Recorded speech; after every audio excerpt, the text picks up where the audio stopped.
I never thought I would be the kind of person to tell a story like this, but it has been eating at me for months, and maybe putting it into words will finally let me breathe again. My boss almost destroyed the one thing I had been working toward for years. And in the process, he managed to destroy himself. But back then, when it all started, I had no idea how twisted things could get. I had been with the company for almost 5 years. I wasn't the loudest in the office, not the type to brag about achievements, but I knew my work was solid. I was the one people quietly came to when a project was falling apart, the one who stayed late when deadlines were impossible, the one who remembered small details no one else bothered to. I didn't mind. I liked being dependable. It felt like my way of building trust. My boss, let's call him Rick, was the opposite. He was charming in that slick, uncomfortable way.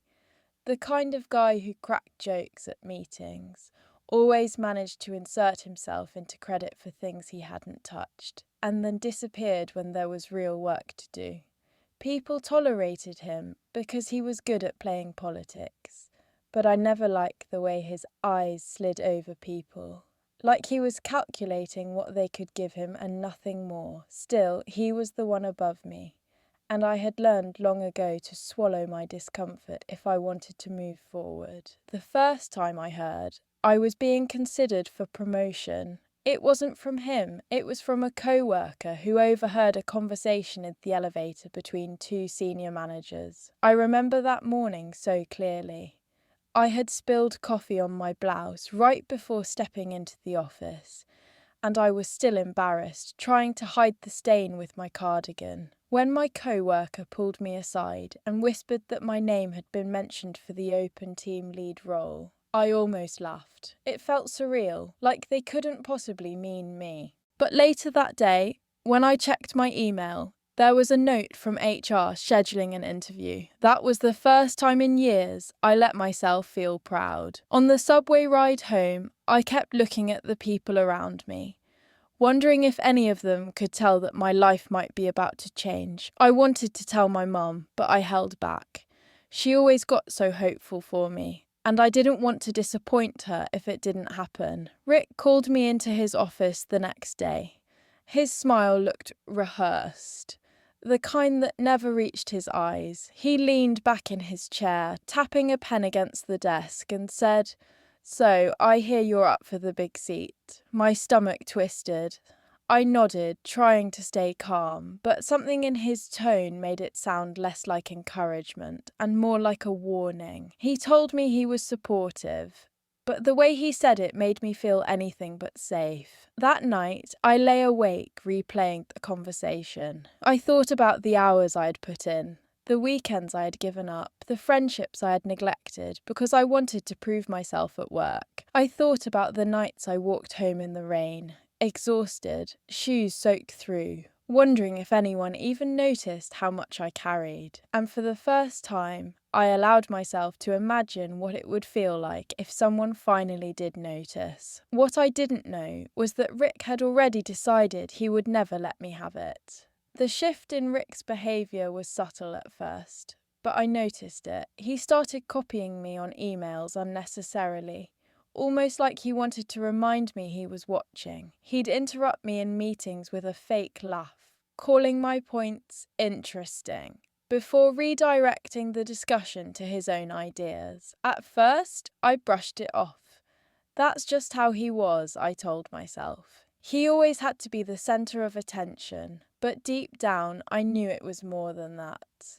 Something about the way he lingered when I spoke, scribbling notes he never shared, gave me the sinking feeling he was collecting ammunition. I tried to focus on my interview preparations instead. I went over the company's values late at night, practicing how to frame my experience.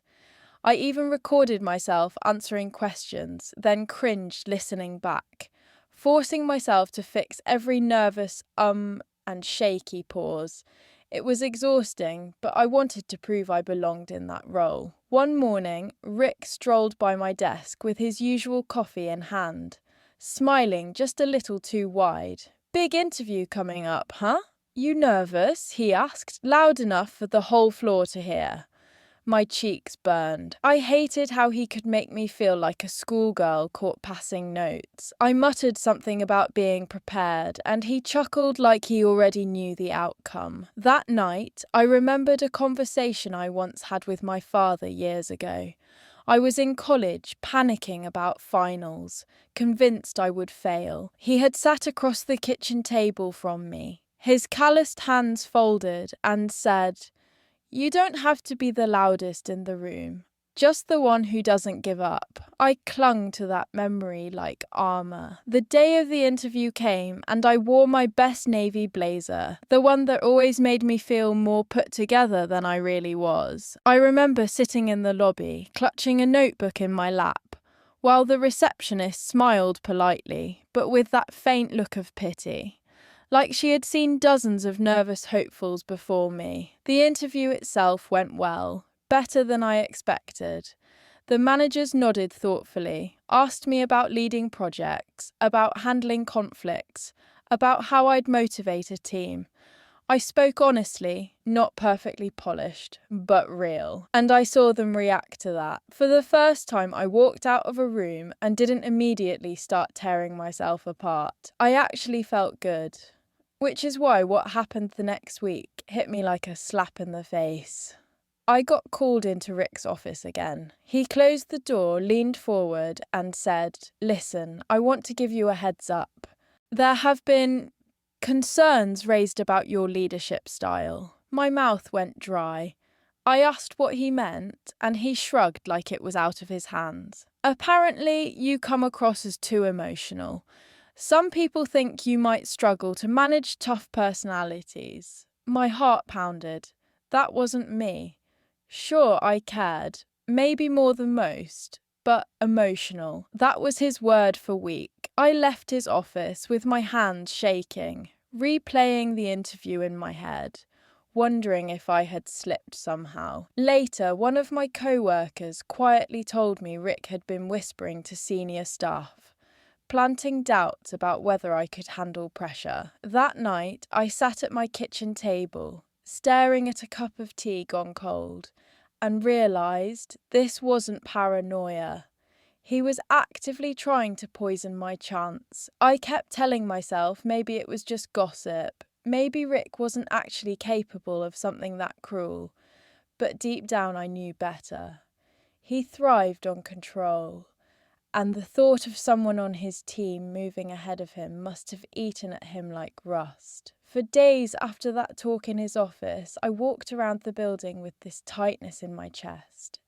Every glance from a manager making me wonder if they had already heard his version of me. I tried to overcompensate. I started staying even later, answering emails at midnight, double-checking every piece of work before submitting it. But no matter how hard I pushed myself, it never seemed to be enough. Rick's little digs became more frequent. If I gave an idea in a meeting, he'd interrupt with, "That's one way of looking at it, but what if we did this instead?" Then 2 minutes later, he would repeat almost exactly what I had said, and suddenly it was brilliant. My co-workers noticed. Some even rolled their eyes behind his back, but no one said anything.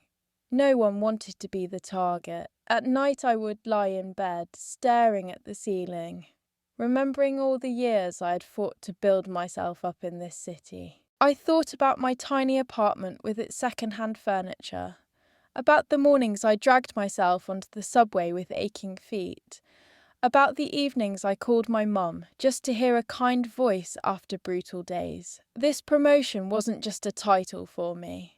It was proof that those sacrifices mattered. Losing it because of his games felt unbearable. One Friday evening, I stayed late to finish a report. The office was nearly empty when I heard voices down the hall. I recognised Rick's laugh, smooth and calculated. He was talking to one of the senior managers, and through the thin walls I caught pieces of their conversation. "She's talented, sure, but you know how she is under pressure. Cracks fast. Not sure she's ready to lead." My stomach dropped. He was saying it openly now, planting seeds of doubt like it was casual truth. I sat frozen, my hands gripping the armrests until the voices faded. That walk home in the rain felt endless. I didn't even bother with my umbrella. I just let the water soak through my clothes, my shoes squishing with every step, wondering if maybe he was right, if maybe I really wasn't strong enough. But when I got home and peeled off my wet jacket, I caught my reflection in the mirror. My eyes were red, but there was something in them I hadn't seen before. Anger. Not at myself this time, but at him. And for the first time I thought, maybe I needed to stop playing defense. Maybe I needed to fight back. The next week, I forced myself to walk into the office with my head high, even though inside I felt like I was balancing on glass that could shatter at any second. I decided if Rick was going to smear me, then I had to find a way to let my work speak louder than his whispers. I poured myself into the upcoming presentation for a client we had been trying to land for months. It wasn't technically my responsibility to lead it, but I volunteered, offering to build the deck and organise the talking points. Rick smirked when I suggested it, like he couldn't wait to watch me stumble. But the managers agreed. That night, I stayed at the office until security started flicking the lights. I remember eating stale crackers from the vending machine while scrolling through charts, my eyes burning from staring at spreadsheets. I thought about my dad again, about that line he always said, "Don't give up." It kept me moving. The morning of the presentation, Rick tried to corner me. He leaned against my desk with his coffee, lowering his voice so only I could hear. "Careful out there. If you choke, they'll remember." His breath smelled of burnt espresso, and for a second I almost lost my nerve. But when we walked into that boardroom, something shifted. The managers sat around the long oak table, the client team across from us, and I felt this strange calm settle over me. When it was my turn, I spoke clearly, walking them through our proposal, highlighting risks and solutions, anticipating questions before they came. I could see nods, scribbles of notes, even smiles. By the end, one of the clients said, "That was the clearest breakdown we've heard so far." I caught the flicker of frustration in Rick's jaw. Later that afternoon, as people congratulated me in the hallway, I overheard Rick telling someone, "She did fine, but I polished most of that deck myself." It was a lie. He hadn't touched a single slide. I wanted to scream, but instead I just clenched my fists and kept walking. That night I sat at my kitchen table with my laptop still open, the glow of the screen making my apartment feel colder than it was. My cat curled on the chair beside me, purring softly, and for the first time in weeks I smiled, because no matter what Rick said, I knew the truth of what I had done, and maybe, just maybe, other people saw it too. The small victory from that presentation carried me for a few days, but Rick wasn't about to let it go. He doubled down like the success had only made him more determined to break me. Suddenly he began micromanaging everything I touched. If I drafted an email to a client, he would rewrite it entirely and then complain that I wasn't proactive enough. If I assigned tasks to teammates, he would quietly reassign them behind my back, then accuse me of poor coordination. It was like trying to walk across shifting sand. I never knew where my footing was. My co-workers started noticing. A few of them would give me sympathetic glances, even whisper, "Hang in there," when Rick wasn't around. One evening, as I gathered my things, a colleague named Jenna pulled me aside. She lowered her voice and said, "He's trying to set you up. Don't let him." The words sat heavy in my chest. I wanted to ask her more, but she shook her head nervously and hurried off. That night I couldn't sleep. I kept thinking about all the times I had let people walk over me just to avoid conflict. All the moments I had smiled through disrespect because I thought that's what it took to survive in a corporate world. But lying there, staring at the dark ceiling of my apartment, I realised that maybe silence was exactly what Rick was counting on. The following week, another blow landed. HR called me in to discuss concerns about my performance. My heart dropped as the woman across from me, polite but distant, said there had been reports that I was struggling to handle deadlines and that my team morale seemed low. I almost laughed at the absurdity, but my throat was too tight. I knew exactly where it came from. Rick. I left that meeting shaking, holding back tears until I was safely outside. I walked 3 blocks in the cold, without even realising where I was going, my breath fogging in the air, my fingers numb. I ended up in a small diner I used to visit when I first moved to the city. Sitting in that cracked vinyl booth with a cup of coffee, I remembered how hopeful I had once been, how I believed if I just worked hard, life would eventually reward me. Now I felt like I was being punished for daring to want more. But somewhere between the bitter sip of coffee and the hum of old music on the jukebox, I made a quiet promise to myself. If Rick wanted a war, then he would get one. I wasn't going to let him steal the years I had poured into this job. Not without a fight. The next morning I walked into the office with a different kind of determination, one that came from exhaustion as much as anger. I realised if I kept letting Rick control the story, I'd lose before I even had a chance. So I started documenting everything, every email, every message, every instance where he contradicted himself or undermined me. I saved drafts, printed copies, even kept a notebook at my desk where I logged dates and conversations. At first it felt paranoid, but soon I saw patterns forming, threads of manipulation woven so tightly that anyone who looked closely enough would see the truth. Rick didn't notice right away. He was too busy playing his game. In meetings, he would still talk over me, still laugh off my points, but I forced myself to stay calm, to let him dig his own hole. One day, during a project update, he claimed he had negotiated a deadline extension with a client. I knew for a fact he hadn't. I was the one who had the call, and I had the email confirmation to prove it. Instead of arguing in the moment, I simply smiled, thanked him, and later forwarded the email to the managers with a polite note clarifying the actual terms. That was the first time I felt a shift. A director replied directly to me with, "Good catch. Thanks for staying on top of this." I could almost feel Rick's rage from across the office when he saw the chain. At night, when I was alone in my apartment, I would replay the day's events, sometimes proud, sometimes terrified of what might come next. I remembered being a little girl, sitting at the kitchen table with my mom, listening to her talk about her job at the factory. She used to say, "Some bosses survive on fear. Don't give them yours." Those words echoed in my mind as I braced myself for what Rick would do when he realised I wasn't so easy to push around anymore. And sure enough, he escalated.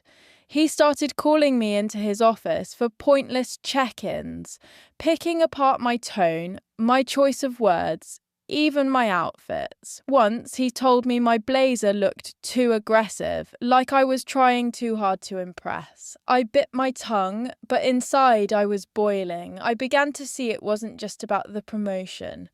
This was personal for him. And strangely, that made me stronger, because if he was going to make it personal, then I had every reason to protect myself, not just my job, but my dignity.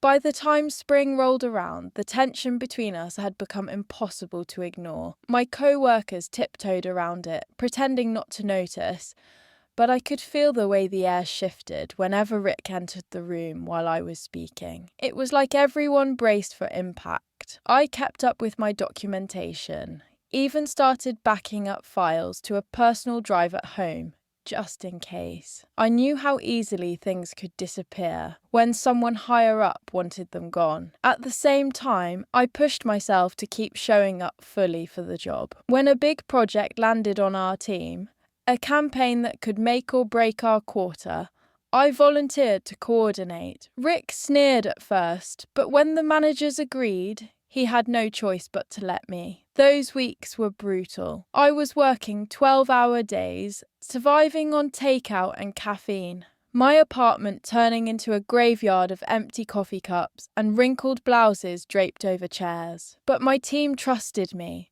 and that gave me fuel.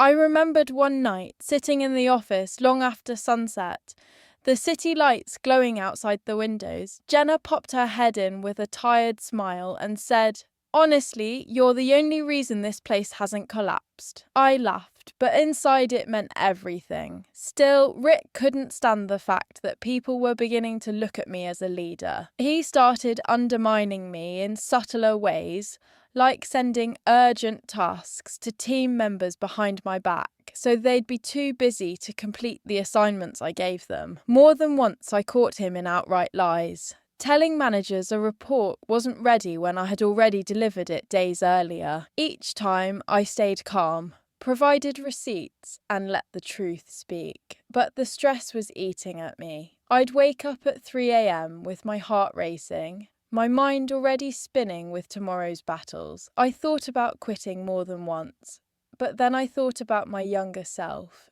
stepping into this city with 2 suitcases and a head full of dreams, believing that if I just worked hard enough, I could carve a place for myself. I wasn't going to let Rick erase that girl. I wasn't going to let him win by making me walk away. The campaign project became the battleground where everything finally boiled over. For weeks, I had been holding the team together with late-night calls, carefully planned timelines, and endless revisions. We were close to the finish line, and I could feel the managers starting to pay attention to how smoothly things were running under my coordination. That was exactly what Rick couldn't stand. 2 days before the client presentation, he called a surprise meeting without me. I only found out because Jenna texted me from inside the conference room, whispering that he was claiming credit for pulling the team together and presenting himself as the sole organizer. My hands shook as I read her message. For a second, I thought about storming in, but instead I took a breath and waited. Later that day, I drafted a summary email of the entire project timeline, attaching every milestone, update, and adjustment I had logged, with clear records of my leadership role. I sent it to the managers and copied Rick. The silence that followed was deafening. When he finally responded, all he wrote was, "Thanks for the update," but I knew the damage to his story was done. The night before the presentation, I stayed in the office alone, rehearsing my talking points under the glow of the fluorescent lights. The emptiness of the building was almost comforting. I remembered being a teenager, practicing speeches for debate club in my bedroom mirror, trying to overcome my fear of speaking up. Back then, my voice would shake so much I could barely get through a sentence. And now here I was, standing in an empty boardroom, stronger than I ever thought I could be. The day of the presentation, everything clicked. The clients were engaged, the managers were nodding, and even the skeptical finance director complimented how clear the strategy was. When it ended, people clapped. Actual clapping in a corporate setting. That never happens. I caught Rick's face across the table. He smiled tightly, but his eyes were furious. That night, walking home, I felt lighter than I had in months. For the first time, I believed that maybe, just maybe, his grip on me was slipping, but I also knew a man like him wouldn't go down quietly. And I was right. The week after the presentation felt like walking on a tightrope. Everyone in the office seemed to sense the shift. A few co-workers quietly congratulated me. Even managers gave me nods in the hallway. Small signs that my work had been noticed. But with every bit of recognition I received, Rick's hostility sharpened. He stopped pretending to be supportive. Instead, he began openly criticizing me in front of others, nitpicking details that didn't matter, like the font size on a slide or the order of bullet points in a report. It was humiliating, but also revealing. The more he pushed, the more obvious his insecurity became. One morning, he called me into his office and closed the door. He leaned across the desk, his voice low but sharp. "You think you're clever, don't you? But promotions aren't just about doing the work, they're about politics. And trust me, you don't have what it takes." My hands clenched in my lap. I wanted to scream, to tell him I saw right through his game, but instead I just met his eyes and said, "We'll see." That night, I sat in my apartment, staring at the city skyline, the lights blurred through my tears. I thought about all the years I had poured into this job, the nights I stayed long after everyone left, the weekends sacrificed, the birthdays missed. I wasn't about to let him strip it away, because his ego couldn't handle my progress. The following week, HR scheduled final interviews for the promotion. Rick tried one last move. He sent an email to senior leadership claiming there had been consistent issues with my reliability. What he didn't know was that I had been preparing. I walked into that interview with a folder full of documentation, emails, reports, proof of deadlines met, even messages from clients praising my work. When the managers asked about my reliability, I calmly laid out the facts. I saw their expressions change as the truth became undeniable. By the end, one of them said, "It seems you've been carrying more than we realised." I left that room with my heart pounding, a strange mix of fear and relief washing over me. For the first time, I felt like the truth was finally cutting through his lies. But I also knew Rick wouldn't let go easily. He had too much pride to admit defeat. And I was right, because what happened next was the moment everything turned upside down. Not just for me, but for him. The morning the decision was supposed to be announced, the office buzzed with nervous energy. People whispered in corners, pretending not to speculate, but everyone knew it was between me and another colleague from a different department. I kept my head down, pretending to focus on my emails, though my hands were trembling on the keyboard. Around 10, HR sent out a calendar invite for a meeting with the senior team and both candidates. My stomach flipped. Rick passed my desk on his way to the meeting room, and he couldn't resist one last jab. He leaned in just enough for me to hear and muttered, "Hope you enjoyed your little moment. It ends today." My chest burned with anger, but I forced myself to stay calm. I walked into that room, determined not to let him see me break. The meeting began with the usual corporate pleasantries, but then one of the directors cleared her throat and said, "Before we make our announcement, there's something we need to address." She pulled out a stack of papers, printouts of emails. My heart dropped until I realised they weren't mine.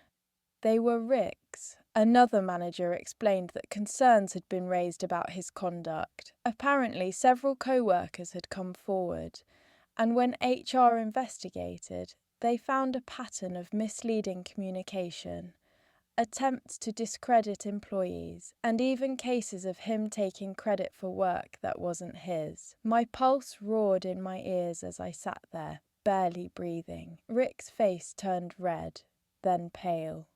He tried to laugh it off, to call it a misunderstanding, but the evidence was too clear. The director's voice was firm.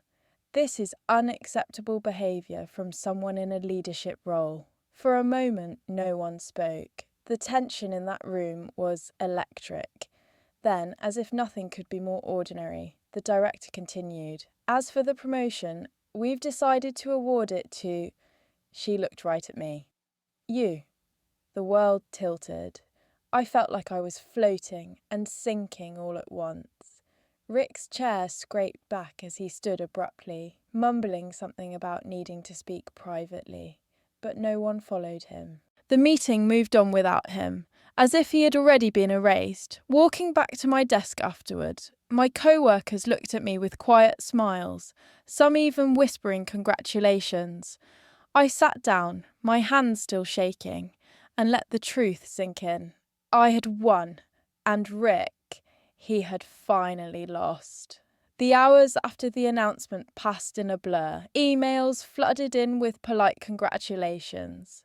My teammates stopped by my desk to smile or pat my shoulder, and even people from other departments I barely knew came over to say I deserved it. I tried to respond gracefully, but inside I was overwhelmed, torn between relief and disbelief. Part of me kept expecting someone to jump out and say it was all a mistake. Meanwhile, Rick disappeared. His office door stayed closed most of the day, the blinds drawn. Every now and then I'd catch a glimpse of him pacing inside, phone pressed to his ear, face twisted with anger. By late afternoon, HR circulated another email, this time brief and blunt. Rick was no longer with the company. Effective immediately. Reading those words, I felt a rush of emotions so tangled I couldn't name them. Vindication, shock, even a strange sadness. Because for all the hell he had put me through, seeing someone implode so completely wasn't satisfying it the way I thought it would be. It was heavy, messy, and real. That evening I left the office later than I meant to, the sun already sinking behind the skyline. I walked the familiar streets back to my apartment, the city buzzing around me. For the first time in months, I wasn't walking with my shoulders hunched, bracing for the next blow. I felt taller somehow, lighter, even if exhaustion still clung to my bones. At home, I sat at my kitchen table, the same place where I had cried into cold cups of tea, where I had promised myself I wouldn't give up. Only this time, I wasn't broken. I opened my laptop and saw a new email from one of the directors, simply thanking me for my resilience and saying they looked forward to seeing what I would do in my new role. I stared at those words, letting them sink in. My cat jumped into my lap, purring like nothing in the world had changed, and I finally let myself exhale. Rick was gone. The nightmare was over, and yet something in me knew this wasn't just an ending. It was the start of something else. The days that followed felt almost surreal. Suddenly I was the one sitting in meetings at the head of the table, the one people looked to for direction. At first I stumbled, second-guessing every word, wondering if I truly belonged. But then I'd remember those long nights, the endless hours of work, the tears I'd hidden, the way Rick tried to convince me I wasn't enough. And I'd realise I had already proven myself long before the title. The promotion was just the world finally catching up. Taking over his responsibilities wasn't easy. He left behind a mess of half-finished tasks, broken trust, and bitter co-workers. Some days I felt like I was piecing together shards of glass with bare hands. But instead of trying to control people with fear, I listened, I asked questions. I made space for voices that had been drowned out before. Slowly the team started to relax. The tension that had clung to every corner of the office began to lift. One Friday afternoon, Jenna stopped by my desk and grinned. "Feels different around here, doesn't it?" she said. And it did. The office was still stressful, still demanding, but it wasn't poisoned anymore. On the weekends, I'd sometimes catch myself thinking back to the moment in that conference room when Rick's lies finally caught up to him. Part of me had imagined I'd feel triumphant, like a movie ending, where the villain gets crushed and everyone cheers, but the truth was more complicated. Watching him unravel had reminded me how destructive insecurity and pride can be. Not just to others, but to the person carrying them. I didn't hate him, I pitied him. But I also refused to excuse him. He chose his path. He chose to tear people down instead of building them up. And in the end, he destroyed himself. One night I called my mum and told her everything. Every painful detail I kept hidden. She listened quietly, then said, "I'm proud of you. Not because you got the promotion, but because you didn't let him take your spirit." Her words made me cry in a way I hadn't let myself before. Deep sobs that felt like release. Looking back now, I realised the promotion wasn't the victory. The real victory was finding my voice, refusing to be silenced, and proving to myself that I was stronger than his schemes. If I had walked away, he would have won. But I stayed, I fought, and in the end, he lost everything, while I gained more than a title. I gained myself back.